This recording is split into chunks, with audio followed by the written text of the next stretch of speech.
Beyond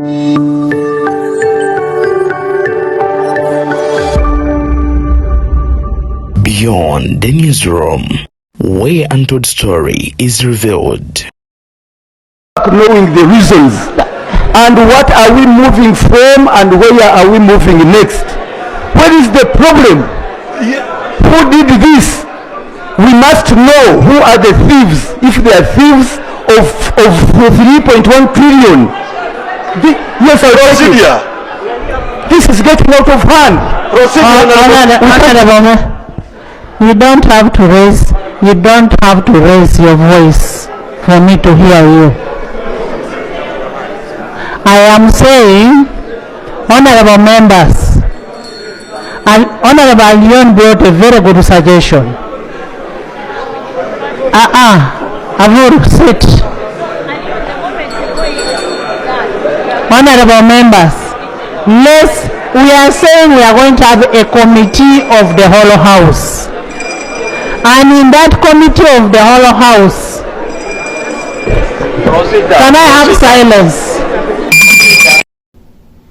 Gwe muganda wange agenda maaso n'okubeera ng'ongoberera ekituufu kiri nti embeera mu palamenti ya Uganda yakaayo olunaku lwajjo era ababaka bagenze mu maaso n'okubeera nga tebakkiriziganya aba opposition nga bakulembeddwamu Ssemujju Nganda ne bafuluma palamenti nga beekalakasa nga bagamba bo si bakugenda mu maaso n'okubeera nga bakkiriza Museveni genda mu maaso n'okubeera nga abajooga jja atya ensimbi ku bintu ebigasa omuntu wa bulijjo eggwanga ate bagende maaso n'okubeera nga ssente bazi injectinga mu kampani eya bwannannyini eya local companies. Kakati nno Speaker Anita Among kataaba mugajjambule kakati balamu ye bwe bafulumye wabweru ekituufu kiri nti n'eŋŋuumi enyoose ebisinga waawo byonna mbikuleetedde nkusaba kimu video gimpere like wamma ate gisharing n'omulala agifune kuba guno omuliro ketuyita amasavu ate nga gocha. Nze Deni yakuweereza Shekashirafuddeme musomi waddu wakugamba gwalina ebizibu by'enjawulo wali ogenda mu maaso n'okubeera nga akuyamba mukubireko ajja genda mu maaso n'okubeera nga akukolako butereevu nnyo annyini ddala nzikiriza ate wano wennyini we tuba tutandikira Speaker Anita Among kwoteeka omubaka Ssekikubo Theodore Kataabe gwe Malaka wano Speaker wategereza n'abagamba byonna mbiwulidde yadde muganyi naye nze mpisa ekiragiro kya president.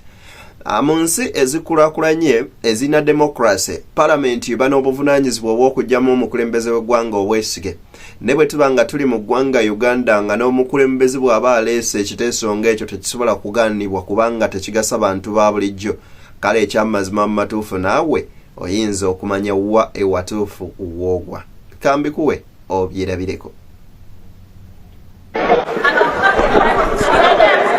Right, Honorable Chair, with me there are two documents. The report of the Budget Committee. This is the last time and the appropriation. This is the last time you're speaking. How do you grab a microphone? There are so many people who want to speak. I thought I was on the floor. No. It is just out of respect that when an elder is speaking, that you respect.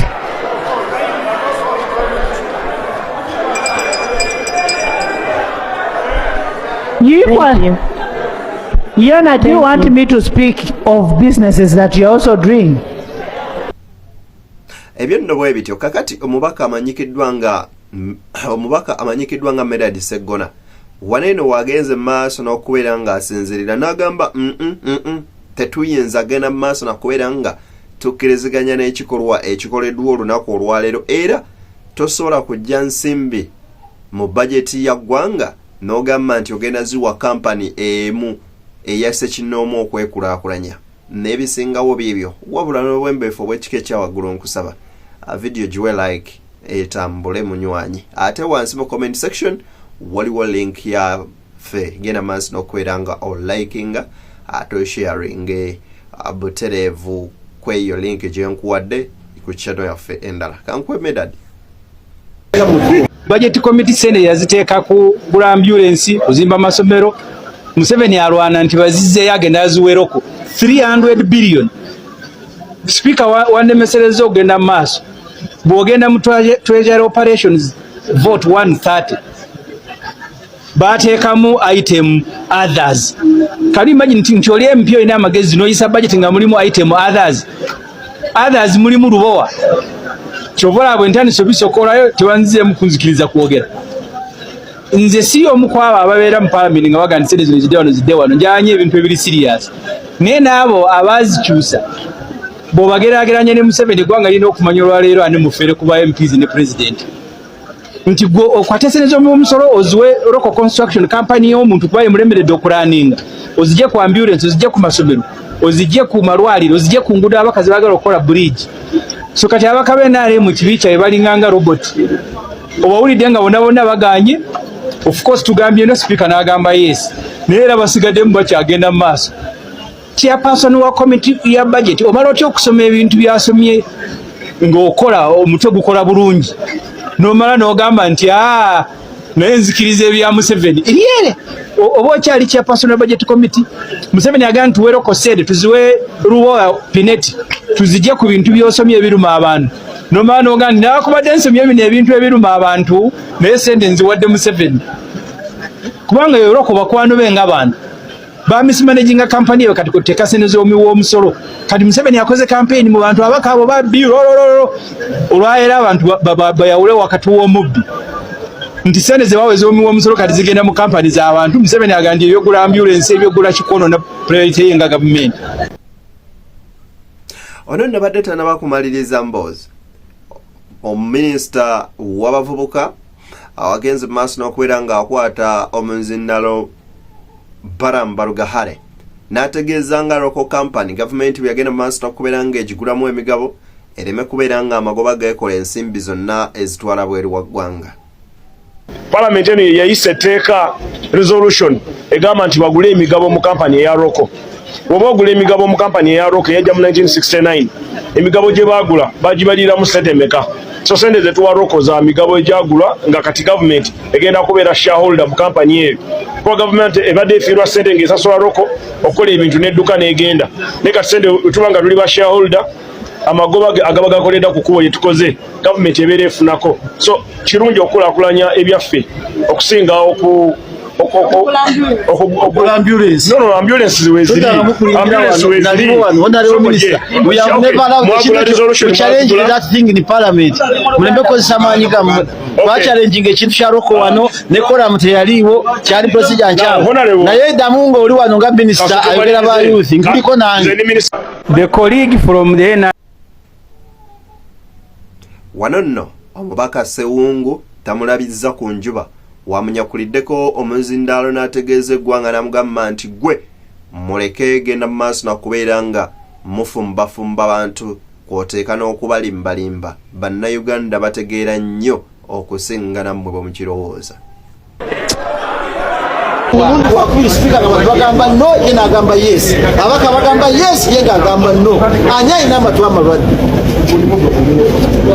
mufune emigo mutukube mulinda ki ababaka mbajjemu emputwe bagiwulire obutawulira kyabaleeta wano tusiba ku mmeeza wali kusayininga tebawulira n'abajasi babale bakaba amaziga Roko yajja mu Uganda nga eze kuzimba kereziya y'ennamugongo ey'abakatoliki bwe yamala okuyitamu ng'evaitali nekwata bizinesi etambudde ne baali bayisa sente za Roko wano kyali irregular nasaba mukama wange yavaako kati ne mugati bwene mu kooti ne batakiwabula twalina ogenda mu kooti ng'opposition kubanga eyali speaker yali Honorable Tayiwa yakiisa mu bukyamu era nali mu house nokola ne procedure gyayitamu nga nfu kati buli abaleeta mutukube munonye emigo mutukube ng'ab'e Kenya abatoja kubamu obusimu side knows that we are dealing with a president who is 80 years old. Is he in order not to know that old people keep forgetting? Chiwanu Parliament. Nechi nekigende wa speaker wa Parliament ali kubuzibu bunene. Yegendereze. Tekyogera mu Catholic kati. Kubanga ababaka baleta amavoice agadisentinga. Netufuna bipartisan matter ababaka ne bagamba nti no. Kati kuno mundu wakubiri speaker nga bagamba no ye n'agamba yes. Ababaka bagamba yes ye ng'agamba no. Anya ina amatu amalwadde. mufune emigo mutukube mulinda ki ababaka mbajjemu emputwe bagiwulire obutawulira kyabaleeta wano tusiba ku mmeeza wali kusayininga tebawulira n'abajasi babale bakaba amaziga ngambo roko yajja mu Uganda nga eze kuzimba kereziya y'ennamugongo ey'abakatoliki bwe yamala okuyitamu ng'evaitali nekwata bizinesi etambudde ne baali bayisa sente za roko wano kyali irregular nasaba mukama wange yavaako kati ne mugaa tugende mu kooti ne batakiwabudde twalina okugenda mu kooti nga opposition kubanga eyali speaker yali onawo tayiwa yakiisa mu bukyamu era nali mu house nokola ne procedure gyayitamu nga nfu kati buli abaleeta mutukube munonye emigo mutukube ng'ab'e Kenya abagaja kuvaamu obusimu balina mu dduuka. Kakati nno Prime Minister Robin Nabanja agenze maaso n'okubeera nga mwanattu agenda maaso n'okubeera nga ayimuka mu palamenti ababaka bonna ne bamuŋŋoola ne bamugamba alipoota gy'otuwa tetwetaaga bimanya ffe kye tuliko kintu kyansi byonna eno speech njagala mugigende maaso n'okugiwa obudde mugiwulirize mugirabe bulungi ate oba oli awo ggyemu ekyokuyiga mu comment section oba oteeka endowooza yo. By the president in 206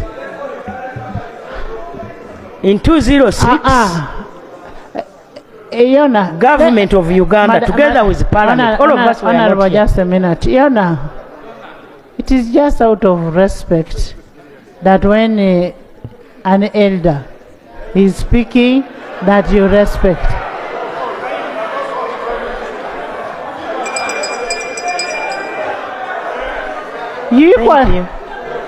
Yona, do you want me to speak of businesses that you're also doing?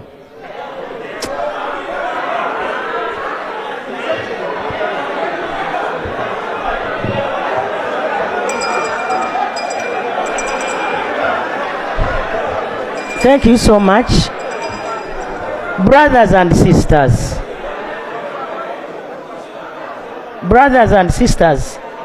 we are here for a reason. We are here. Can we have silence? Honorable members, like I said earlier, the budget is a document that reflects the priorities. I'll chase you out. You, Mariam, yeah. The priorities of government as headed by the head of state.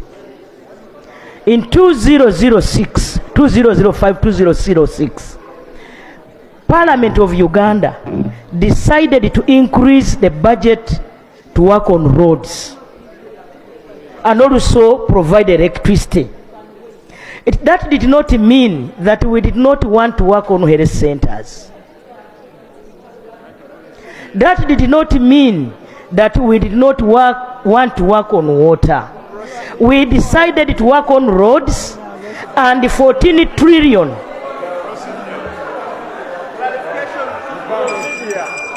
Honorable colleagues,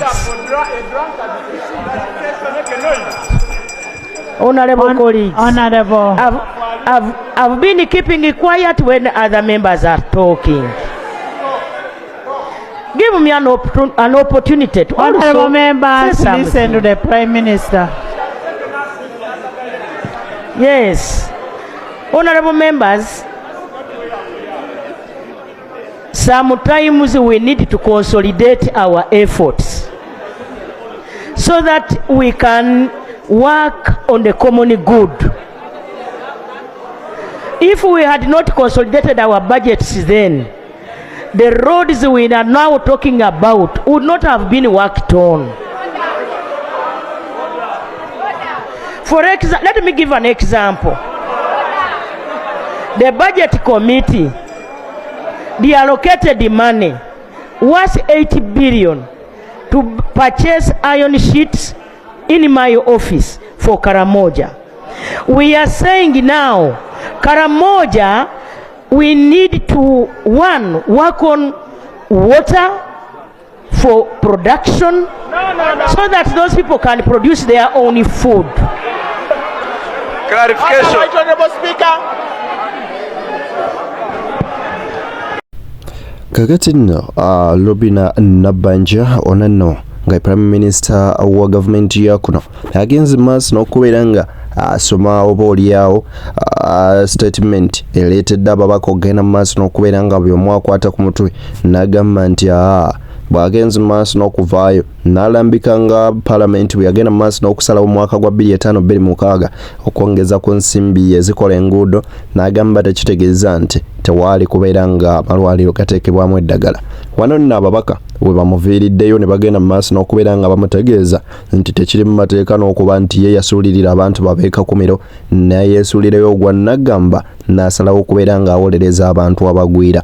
Nabbanja bino nno tebimusanyudde era Parliament agifulumye ng'ennyindo z'enkata. Honorable members, let the Prime We Minister want to finish. dig dams. Thank you, Speaker. So that those people can, and that is in the budget. Okay. Colleagues, Order, Madam Speaker. I want you Madam Speaker, in the 9th Parliament, we were here with the Right Honorable Prime Minister. She had issues that were disturbing the people of Kakumiro. She was busy jumping outside, speaking English that I did not understand very well. Now that she has become a Prime Minister, she has forgotten the people of Kakumiro, and now she's beginning to defend foreigners who are investing here. Isn't she in order to forget where she comes from? Is she in order? Honorable members. Honorable members.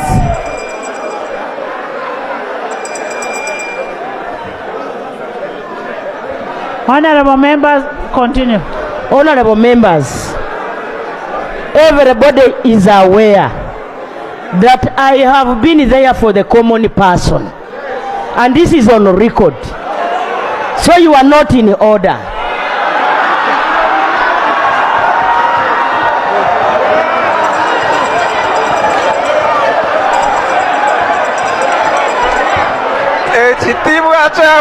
Honorable colleagues, Honorable members.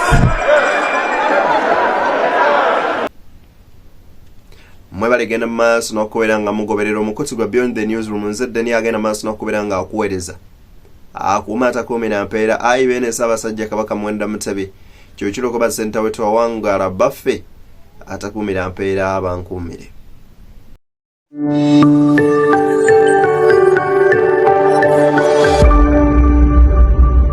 Beyond the Newsroom, where untold story is revealed.